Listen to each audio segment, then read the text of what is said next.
Okay, let me continue with more about the parts and things like that before I go on to the technique. Now, if you have the luxury of getting the shrink wrap, try to use shrink wrap instead of electrical wire tapes. Electrical wire tapes is very messy. Using shrink wrap does not necessarily mean it's very hard and you have to have a blow gun. You can actually use a secret lighter to light it up. Just be careful, and that's all. And you will always want to have this zip ties and a sticker holder for the zip ties, and this is the heatsink compound. Now, something nowadays is not too common in the old days, but nowadays everybody using glue instead of using the screws. You can just buy a Gorilla crazy glue, which I don't have here today. I will show you in one of the sample later on. Now, basically, all the parts have been chosen. In particular, the heatsink that I'm using, actually, I think I have a wrong number here. This should be number 4 rather than number 6. Number 6 will work, but number 4 would work nicer to put the end plate together. Basically, all the parts is here. Now, I'm going to show you 1 or 2 demonstrations of some simple things. Now, you will need, of course, a power cord to link it from, let's say, from the power from this guy hook up into here, and then this guy hook up to your light. This is the power cord. So you will buy preferably a round cable like this. Okay, I happen to have the 4 conductor. Usually aquarium light is 2 channel, so like this. So this will be say white, and this could be say blue. Now today I'm doing a sunlight, so it will be only 2. Now it's also more advisable to choose 6 conductor. The other 2 is going to be for the fan in case you are making a big one. Okay, I'm going to show you a little bit how to solder this and how to use the shrink wrap. Now the first step I'm going to show you is using this modular power supply thing. Instead of using soldering, what I do is this. Positive, negative. Try to use the color code that you can remember what is positive, what is negative. Usually we use red as positive. Since we use red as positive, why not use the yellow as positive? That would be good for this pair. So when I push in, try to make sure the wire bite hits the plastic part. Now you see it doesn't hit it, meaning this guy is too long. That's where the side cutter is handy. Cut it short. See, now the plastic will hit the wire bite. So in doing this one, usually you put it on here. Use this to push the tracer. Push it. Okay, feel it. You can feel it after a little practice. Tighten it with this.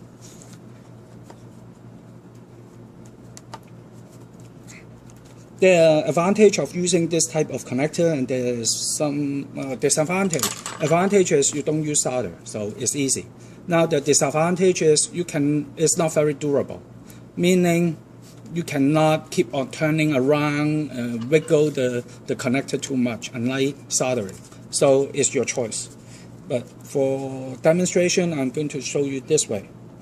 Because in the other part, in soldering the power supply, I'm going to do the soldering so you can see both. You see that is done. Very simple, okay? All right. Now I'm going to do the AC line. Most of this power supply would tell you light or neutral. You don't care because a lot of this connector doesn't have a difference, so it's all same.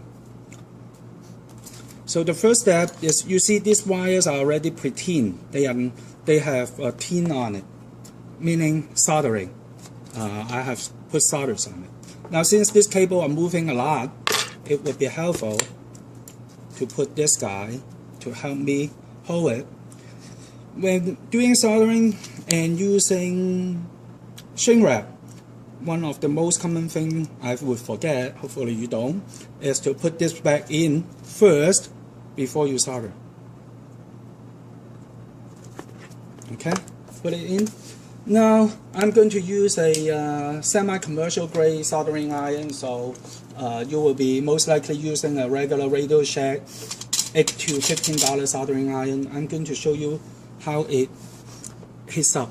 Before it heats up, you see a lot of dirt and things like that, and I'm waiting for it to heat up. I can preset the heat to, right now I will set it to 340, so you will see it change. Now, choosing the tip is also a very important thing. 99% of time when you buy the soldering iron, the tip is like this, sharp. And I am choosing a flatter head here.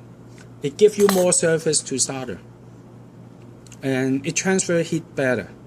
Now in soldering, there's something called flux. Remember this thing that I showed you earlier? Okay, this thing. This is a pine oil in general. So even though it may smell bad, but actually it's usually natural. In choosing this, make sure you choose the one without exit, not the one for plumbing. It's for electrical wire. Now you see the difference. When I hit it, you will smell something, it will melt. Okay.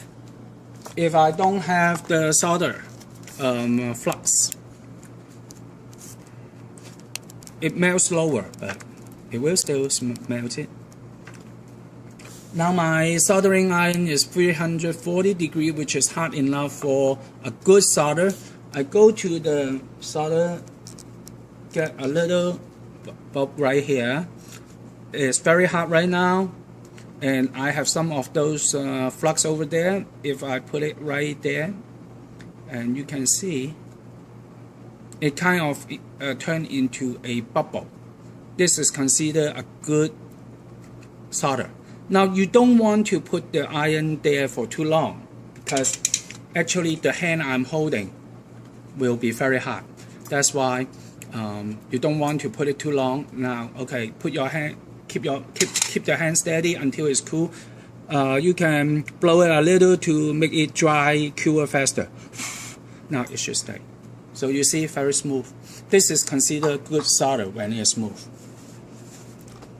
If it's not hot enough, you will see it's sticky and it's not good. Now I'm going to show you putting the covers in like this. Remember, if you don't have a heat gun, you can use simply a secret lighter to light it up at a certain distance. Well, my heat gun just went dead. Now it's running. So right now it's not heat up yet. It's about only 200 some degree. Okay, about 300. Now take a look at the shrink wrap. You see, it's shrinking. Usually most of the shrink wrap is 1:3 ratio. So if they say 20 mm, it will shrink to about 7 mm. So it's tight right now. Okay. It's good. It's insulation plus support, so it's less likely to twist. That is the trick on and much cleaner way of doing it. Okay, now I'm going to show you one more thing about soldering, and then it will end today's tutorial. Now, okay, first look at all this raw material that we buy. They have contacts right here. The contact usually is coated with thing like oxidated because of storage and things like that. If you want it to be soldered well, it's better you do what I do right here. Put a little flux, and I will show you with flux and without flux. That's the difference. Once again, I'm getting a bulb of the solder. The tweezer hold it in place because it will be hot. With the flux, you see, it goes right there. Without the flux, see? You see, it's much less solder on it, and it's not as round, and I have to take longer.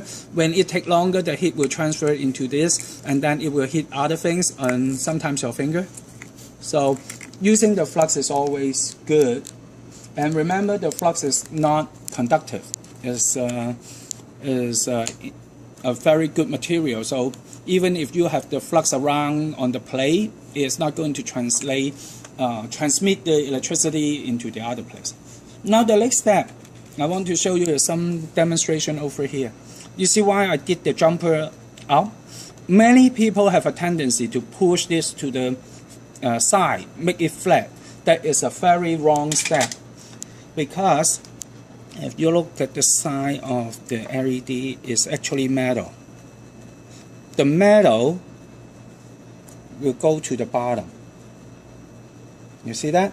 That will means if you push the wire to the side, there is high chance of the electricity jump into the bottom of the plate and goes into your heatsink.